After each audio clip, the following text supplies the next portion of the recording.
الحمدللہ یہ وہ جملہ ہے جو بہت کچھ ایک پل میں بہتر کر دیتا ہے۔ ہجوم کے ساتھ غلط راستے پر چلنے سے بہتر ہے کہ درست راستے پر تنہا سفر کیا جائے۔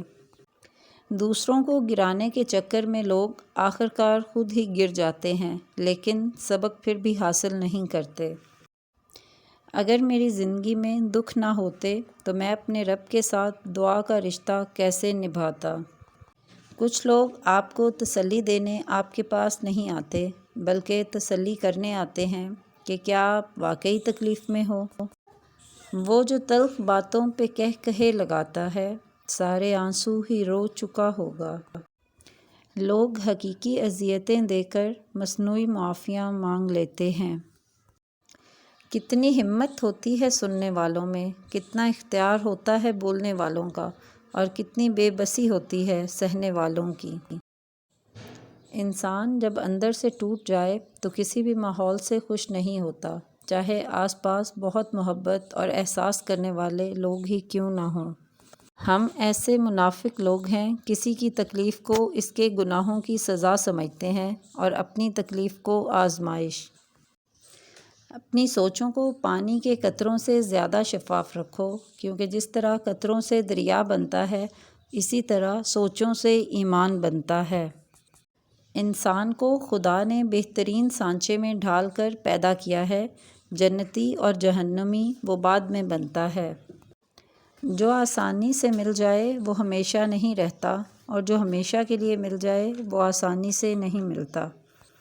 جو آدمی اللہ تعالیٰ کی بارگاہ میں عزت پا لیتا ہے، اسے کوئی غالب سے غالب بھی ذلیل و رسوا نہیں کر سکتا۔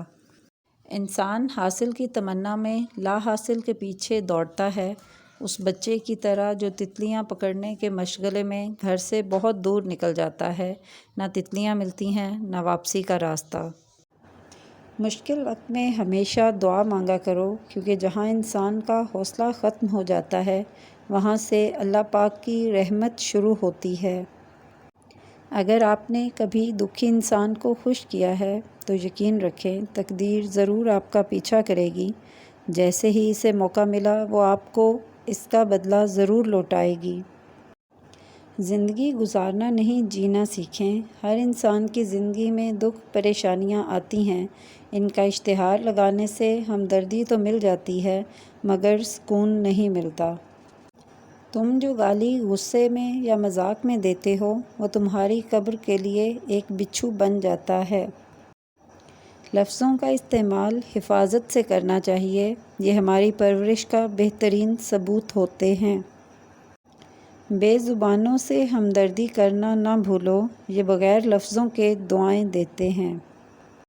لوگوں کے حصے کی خوشی پر حسد مت کریں، کیونکہ آپ نے ان کے حصے کا غم بھی تو نہیں دیکھا۔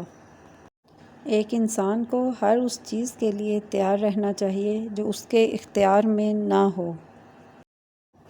ہر رشتہ کہیں نہ کہیں تو مان توڑ ہی دیتا ہے، اور ہر تعلق کبھی نہ کبھی تو بھرم کھو دیتا ہے۔ یہ صرف اللہ تعالیٰ ہی کی ذات ہے کہ جس کا تو آسرا سدا قائم رہتا ہے۔